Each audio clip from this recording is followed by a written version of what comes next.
नमस्कार, मैं हूं कोमल शर्मा और आप देख रहे हैं उत्तराखंड बुलेटिन। दिल्ली धमाके के बाद हरिद्वार में सुरक्षा एजेंसियां अलर्ट मोड पर आ गई हैं। धर्मनगरी में पुलिस ने हाई अलर्ट जारी करते हुए प्रमुख स्थलों पर सघन चेकिंग अभियान शुरू किया है। हर की पैड़ी, रेलवे स्टेशन, बस अड्डा, होटल और गेस्ट हाउसों में संदिग्ध व्यक्तियों और वाहनों की गहन जांच की जा रही है।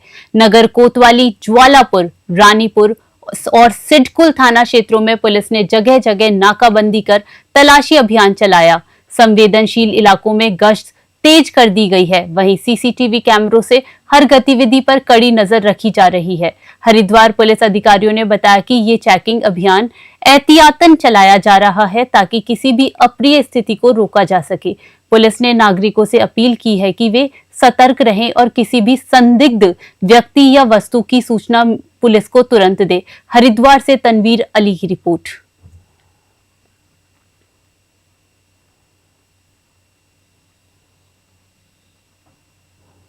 जिले के विकासखंड थराली के ग्राम पंचायत सैरा विजयपुर में पलायन के कारण अधिकांश घर वीरान हो गए हैं। घरों के आसपास चारा पत्ती और वृक्षों की छटाई न होने से अब पूरा गांव जंगल में बदल गया है। इससे गांव में दिन दहाड़े गुलदार, भालू और अन्य जंगली जानवरों की आवाजाही बढ़ गई है। पूर्व ग्राम प्रधान प्रेम बल्लभ शर्मा ने बताया कि ग्राम पंचायत द्वारा पूर्व में पेड़ों की छटाई के लिए अलकंदा वन प्रभाग को प्रस्ताव भेजा गया था, लेकिन कोई कार्यवाही नहीं हुई। अब गांव में बचे हुए परिवारों की सुरक्षा खतरे में है। उन्होंने प्रशासन से पेड़ों की छटाई और जंगली जानवरों से बचाव के लिए तत्काल कदम उठाने की मांग की है। ग्राम प्रधान यशोदा देवी सहित प्रकाश चंद्र देवराड़ी, गोपाल दत्त जोशी और अन्य ग्रामीणों ने कहा कि यदि समय रहते कार्यवाही नहीं की गई तो किसी बड़ी अनहोनी की संभावना से इनकार नहीं किया जा सकता। चमोली से नवीन चंदोला की रिपोर्ट।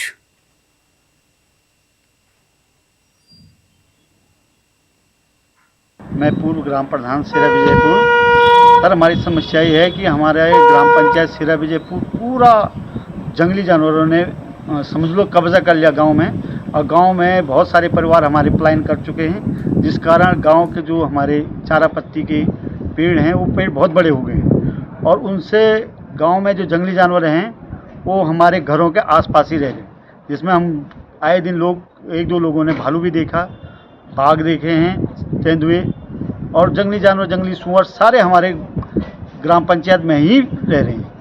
तो बड़ा खतरा बना हुआ है। जब स्कूली बच्चों को स्कूल जाने में भी बड़ी दिक्कत हो रही है। लोग डर रहे हैं कि बच्चों को भी स्कूल कैसे भेजें। तो गांव की स्थिति इतनी ज़्यादा जंगली जानवरों से और जंगल से ऐसे परेशान हो गए कि हम अब जब घरों के आसपास ही जंगल बन गया तो जंगली जानवर भी घर में आएंगे। तो हमने इस संबंध में उप जिलाधिकारी के माध्यम से जिलाधिकारी को और अलकनंदा वन प्रभाग। चमोली जिले के थराली क्षेत्र में खाद्य आपूर्ति विभाग से जुड़ा विवाद सामने आया है। पृथ्वी सिंह नेगी ने आरोप लगाया है कि खाद्यान्न इंस्पेक्टर धराली संजय कुमार ने उन्हें फोन पर गाली गलौज की। उन्होंने बताया कि सरकारी सस्ते गल्ले के राशन वितरण को लेकर जब उन्होंने निरीक्षक से बात की तो अधिकारी ने अभद्र भाषा का प्रयोग किया। इस घटना की शिकायत उन्होंने तहसील दिवस के दौरान जिलाधिकारी गौरव कुमार के सामने भी रखी थी, लेकिन अभी तक कोई कार्यवाही नहीं हुई। इससे नाराज होकर नेगी ने जिलाधिकारी चमोली को उप जिलाधिकारी थराली अबरार अहमद के माध्यम से एक पत्र भेजकर जल्द कार्यवाही की मांग की है। उन्होंने चेतावनी दी है कि यदि शीघ्र कार्यवाही नहीं की गई तो वे तहसील परिसर में अनशन पर बैठेंगे। उप जिलाधिकारी अबरार अहमद ने बताया कि शिकायत जिलाधिकारी को भेज दी गई है और निर्देश मिलने पर नियमानुसार कार्यवाही की जाएगी। चमोली से नवीन चंदौला की रिपोर्ट।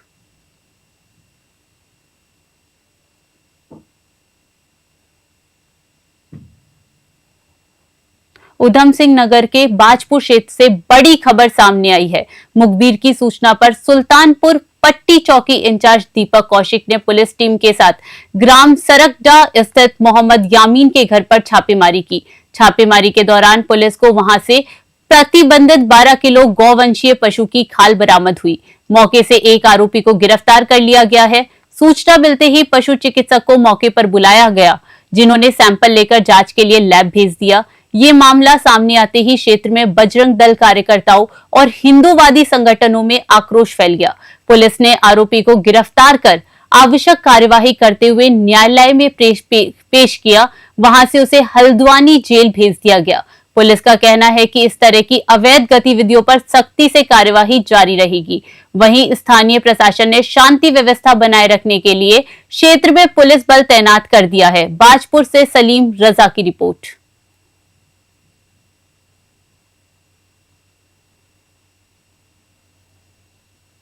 इसको लखबीर खास द्वारा सूचना दी गई कि मोहम्मद यामीन जो ग्राम सरगढ़ का रहने वाला है, उसके घर पर प्रतिबंधित गो वंश की जो खाल है वो है। तो इस द्वारा पुलिस में वहां पर जब छापेमारी की गई तो प्रतिबंधित गोवंश की खाल वहां पर बरामद की गई है।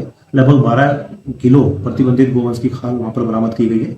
चिकित्सक अधिकारी को मौके पर बुलाया गया, उसकी सैंपलिंग की गई, लैब टेस्ट के लिए भेजा गया है। साथ में इसमें उचित वैधानिक कार्रवाई करते हुए मुकदमा दर्ज किया गया है और अभियुक्त को गिरफ्तार किया गया। प्रधानमंत्री नरेंद्र मोदी ने देहरादून में उत्तराखंड सरकार के फैसलों और मुख्यमंत्री पुष्कर सिंह धामी के नेतृत्व की जमकर सराहना की। उन्होंने राज्य सरकार द्वारा लिए जा रहे विकासात्मक निर्णयों और योजनाओं को सराहनीय बताया। प्रधानमंत्री की इस प्रशंसा पर मुख्यमंत्री पुष्कर सिंह धामी ने कहा कि प्रधानमंत्री की सराहना से हमारा उत्साह और जिम्मेदारी दोनों बढ़ते हैं। राज्य हित में कोई भी निर्णय लेने में हम 1 सेकंड की देरी नहीं करेंगे। धामी ने बताया कि प्रधानमंत्री नरेंद्र मोदी ने उत्तराखंड को कई सौगातें दी हैं, जिनमें लगभग 800 करोड़ रुपए की परियोजनाएं शामिल है। उन्होंने कहा कि प्रधानमंत्री का ये दौरा राज्य के इतिहास में ऐतिहासिक और प्रेरणादायक है। पीएम मोदी ने उत्तराखंड के 25 वर्षों के विकास कार्यों की सराहना करते हुए राज्य को और आगे बढ़ने की दिशा भी बताई। देहरादून से मोनूर राजपूत की रिपोर्ट।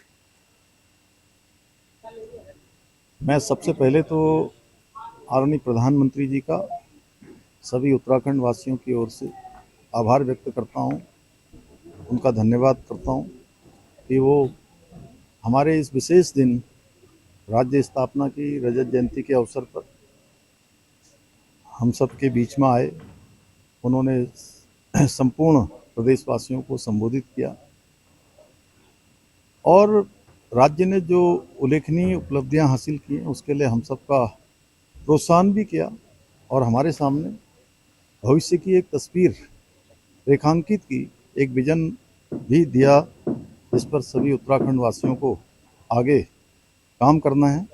निश्चित रूप से उन्होंने एक अभिभावक के रूप में और जैसे परिवार का एक किसी परिवार के अभिभावक होते हैं, संरक्षक होते हैं, उस तरह से उन्होंने हमारा मार्गदर्शन किया है। हमको उनसे बहुत प्रेरणा मिली है। जो एक रोड मैप हमारे सामने दिया है हर विभाग को, चाहे वो अध्यात्म के क्षेत्र में हो, पर्यटन के क्षेत्र में हो, होम स्टे के क्षेत्र में हो। जिले की ग्राम सभा बड़कोट के दूजियावाला क्षेत्र में स्वजल विभाग द्वारा लाखों रुपए की लागत से बनाया गया गोबर गैस प्लांट अब पूरी तरह निष्क्रिय हो गया है। शुरू में करीब 10 परिवारों को गैस कनेक्शन दिए गए थे, लेकिन ग्रामीणों का कहना है कि कुछ ही दिनों तक गैस मिल पाई और अब कई सप्ताह से प्लांट से गैस की आपूर्ति बंद है। स्थानीय लोगों ने बताया कि प्लांट का सही रखरखाव नहीं किया जा रहा। टैंक में समय पर गोबर नहीं डाला जाता, जिससे गैस उत्पादन रुक गया है। ग्रामीणों ने इसे सरकारी धन की बर्बादी बताया और जिम्मेदार अधिकारियों पर लापरवाही के आरोप लगाए। वहीं ग्राम प्रधान दीक्षा भट्ट ने बताया कि ये प्लांट पूर्व प्रधान के कार्यकाल में बनाया गया था। उन्होंने कहा कि जल्द ही एक समिति गठित कर प्लांट के रखरखाव और संचालन की जिम्मेदारी तय की जाएगी, ताकि ग्रामीणों को दोबारा गैस की सुविधा मिल सके। डोईवाला से आशीष यादव की रिपोर्ट।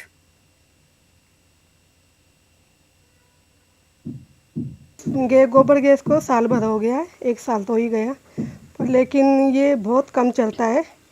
अभी जब कनेक्शन वो ये हुआ था, अभी चुनाव के बाद अब चलाइए, मतलब हो गए 2-3 महीने से जल रही है बस। कभी जलता कभी नहीं? कभी जलता है कभी नहीं जलता। चार्ज भी लिया जाता है कोई? अभी चार्ज नहीं दिया अभी तक। कितना है वैसे? वैसे तो बताया था 500 है, अब पता नहीं। अभी क्या वजह मानते, किस कारण से ये नहीं चल पाता है, क्या वजह आप मानते हैं? वजह यही होगा कि क्या पता गोबर नहीं डालता, उसमें क्या दिक्कत है। वो तो प्रधान ही जानते हैं, नए प्रधान बने जो ना, उन्हें देखना चाहिए काम को। लगाने का कितना फ़ायदा हुआ है? लगाने का तो फ़ायदा तो हुआ ही है थोड़ा बहुत। पिछले साल तो ठीक ही जला, गर्मी में थोड़ा ठीक ही जला, पर लेकिन इस जब से चुनाव लड़े उसके बाद दिक्कत हुई थोड़ा ना, कम जला बहुत। आपका नाम? मेरा नाम गीता देवी। देखिए, अभी जो हमारे पास सूचना आई थी, मैम ने हमसे संपर्क किया था, जो उनको देख रही हैं, सुजल वाली मैडम। तो हमारे द्वारा उस पे 2-3 बार गोबर भी डलवाया गया, लेकिन अब नई समिति बनेगी, नई समिति का गठन होगा, उस पे तब पूरा कार्य किया जाएगा, तब लोगों को प्रॉपर गैस मिल जाएगी। लगभग कितनी लागत से बना था और कब इसका निर्माण ये 2024-25 में पूर्व प्रधान जी के नेतृत्व में बना था। बाकी अभी तो अब देखते हैं। दिल्ली में कार में हुए विस्फोट की घटना के बाद उत्तराखंड पुलिस महानिदेशक के निर्देश पर देहरादून में पुलिस को हाई अलर्ट पर रखा गया है। वरिष्ठ पुलिस अधीक्षक देहरादून ने स्वयं रेलवे स्टेशन पहुंचकर सुरक्षा व्यवस्था का जायजा लिया। इस दौरान डॉग स्क्वाड और बीडीएस टीम द्वारा संदिग्ध वस्तुओं और यात्रियों की गहन चेकिंग की गई। एसएसपी ने पुलिस अधिकारियों को सतर्क रहते हुए शहर के प्रमुख स्थानों, बाजारों, बस स्टैंड और सार्वजनिक स्थलों पर सघन जांच सुनिश्चित करने के निर्देश दिए। उन्होंने कहा कि किसी भी संदिग्ध व्यक्ति या वस्तु पर तुरंत कार्यवाही की जाए। पुलिस अधीक्षक नगर के साथ एसएसपी स्वयं मौजूद रहकर वाहनों और व्यक्तियों की जांच कर रही है। साथ ही जनपद के सभी राजपत्रित अधिकारी अपने अपने क्षेत्रों में चेकिंग का जायजा ले रहे हैं। पुलिस ने आम जनता से अपील की है कि सतर्क रहें और किसी भी संदिग्ध गतिविधि की सूचना तुरंत पुलिस को दे। देहरादून से मोनू राजपूत की रिपोर्ट।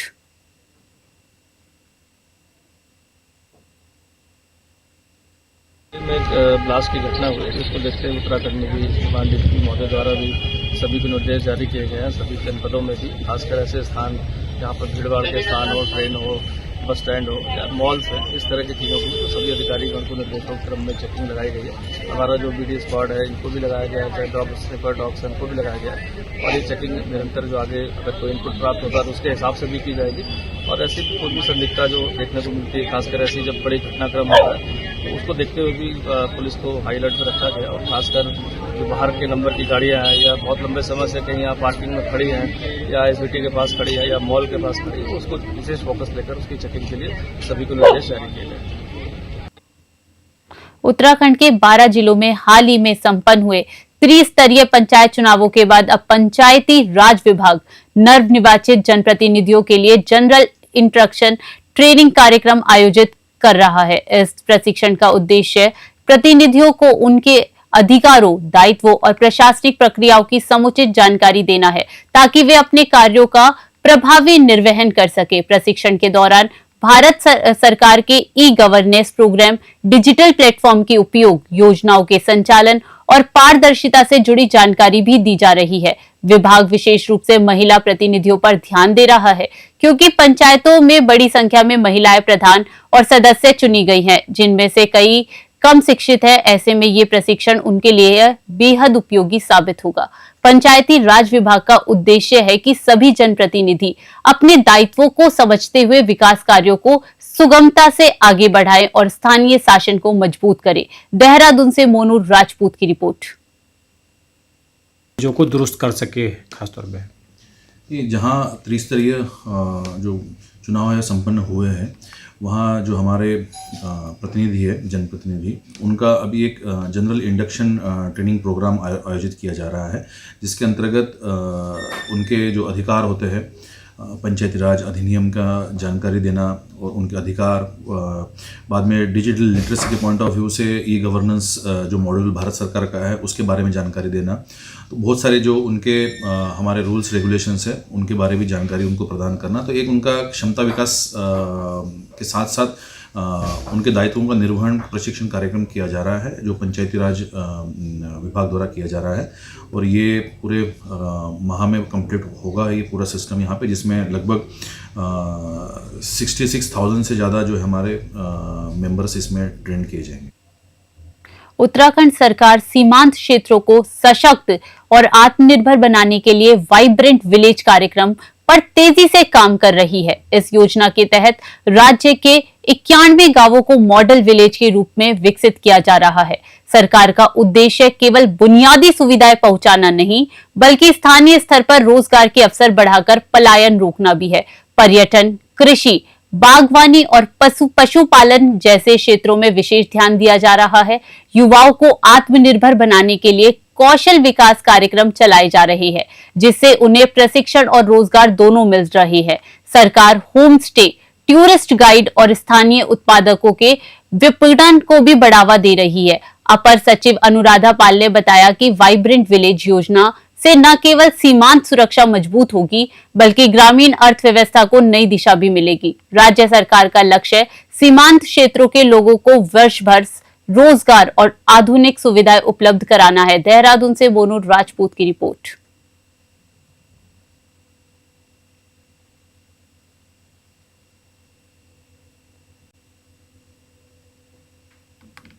दिल्ली धमाके के बाद हरिद्वार पुलिस पूरी तरह एक्शन मोड में आ गई है। सोमवार देर रात शहर के प्रमुख मार्गों, बस अड्डे, रेलवे स्टेशन और गंगा घाटों पर सुरक्षा व्यवस्था को कड़ा किया गया। एसएसपी प्रमेंद्र डोभाल ने स्वयं हरकी पैड़ी और रोडवेज बस अड्डे पहुंचकर सुरक्षा हालात का निरीक्षण किया। उनके निर्देश पर पुलिस ने कनखल, भीमगौड़ा, चंडीघाट और पुल जटवाड़ा जैसे प्रवेश बिंदुओं पर संदिग्ध वाहनों और व्यक्तियों की गहन चेकिंग की।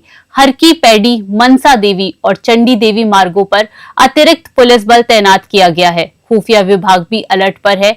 एसएसपी डोभाल ने कहा कि सभी थाना प्रभारियों को संवेदनशील स्थानों पर गश्त बढ़ाने, सीसीटीवी मॉनिटरिंग तेज करने और बाहरी व्यक्तियों का सत्यापन अभियान जारी रखने के निर्देश दिए गए हैं। पुलिस ने नागरिकों और श्रद्धालुओं से सतर्क रहने व किसी भी संदिग्ध गतिविधि की सूचना तुरंत पुलिस को देने की अपील की है। हरिद्वार से तनवीर अली की रिपोर्ट।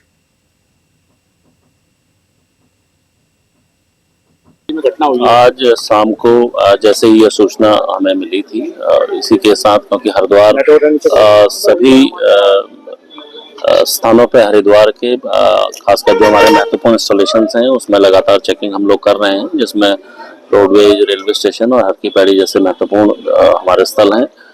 हरिद्वार में सिटी और देहात दोनों ही क्षेत्रों में लगातार चेकिंग की जा रही है, जिसमें संदिग्ध वस्तुओं की और संदिग्ध व्यक्तियों की चेकिंग का लगातार ये हमारा जो कार्य है ये लगातार चलता रहेगा। इसमें सभी को ये हिदायत भी दी गई है, किसी प्रकार की कोई संदिग्ध वस्तु या कोई संदिग्ध व्यक्ति अगर दिखाई देता है तो तत्काल वो कंट्रोल रूम के माध्यम से हमें अवगत कराए ताकि उस पर आवश्यक जो भी कार्रवाई की जा सके। सर, काफी सेंसिटिव जगह पे आता है। इसमें यहाँ के जो महत्वपूर्ण इंस्टॉलेशंस हैं वो कई लिहाज से काफी सेंसिटिव माने जाते हैं। उसी के अनुरूप जो हमारी सुरक्षा व्यवस्था है उसकी हमारी समीक्षा पूर्व में लगातार हम लोग करते रहे हैं। उसी के अनुरूप जो आवश्यक पुलिस बल है और जो अन्य एजेंसियां उनके साथ हम जो भाजपा मुख्यालय पर आयोजित पत्रकार वार्ता में उत्तराखंड राज्य निर्माण आंदोलनकारी परिषद ने के उपाध्यक्ष सुभाष बड़थवाल ने कहा कि मुख्यमंत्री पुष्कर सिंह धामी के नेतृत्व में आंदोलनकारियों के हित में ऐतिहासिक निर्णय लिए गए हैं। उन्होंने बताया कि सरकार ने आंदोलनकारियों की पेंशन 4,500 से बढ़ाकर 5,500 और 6,000 से बढ़ाकर 7,000 कर दी है, जबकि दिव्यांग आंदोलनकारियों की पेंशन 20,000 से बढ़ाकर 30,000 की गई है। इसके साथ ही शहीद स्थलों, सड़कों, अस्पतालों और विद्यालयों का नामकरण राज्य आंदोलन के शहीदों के नाम पर किया जाएगा। बड़थवाल ने कहा कि मुख्यमंत्री धामी ने आंदोलनकारियों के सम्मान और राज्य के गौरव को पुनर्स्थापित करने की दिशा में अभूतपूर्व कदम उठाए हैं। उन्होंने कहा कि आंदोलनकारी अब धामी सरकार के साथ राज्य के समग्र विकास और जनता की भलाई के लिए कंधे से कंधा मिलाकर काम करेंगे। देहरादून से मोनू राजपूत की रिपोर्ट। दिया है और इतिहास वो रचते ही आ रहे हैं, क्योंकि रिपीटेशन किसी सरकार का, किसी मुख्यमंत्री का हुआ तो वो पुनरावृत्ति जो है धामी जी की ही जो है शासनकाल में हुई। वो दूसरी बार मुख्यमंत्री बने, दूसरी बार सरकार बनी और राज्य आंदोलनकारियों के संदर्भ में कह रहा हूं कि दो बार सुविधाओं को देने का काम हुआ। उन्हीं के कार्यकाल में 10% क्षैतिज आरक्षण हुआ, उन्हीं के कार्यकाल में पहले जो है वृद्धि हुई और उन्हीं के कार्यकाल में ये जो मैंने आपको अभी जो है पढ़कर सुनाया, तो ये जो 9 घोषणाएं हुई हैं ये एक मुख्यमंत्री के कार्यकाल में एक साथ किसी समय पर हुई हूं, ये बहुत ही मैं समझता हूं कि एक बिरला ही जो है एक काम हुआ है। और जो मैंने तमाम डिटेल आपको बताई है कि उन्होंने जो हमारी जो है 4,500 रुपये जो पेंशन थी उसको 5.5 कर दिया है, जो 6 थी उसको 7 कर दिया है, जो हमारे दिव्यांग थे उनकी। अभी के लिए खबरों में इतना ही। बने रहिए न्यूज़ 21 पे। नमस्कार।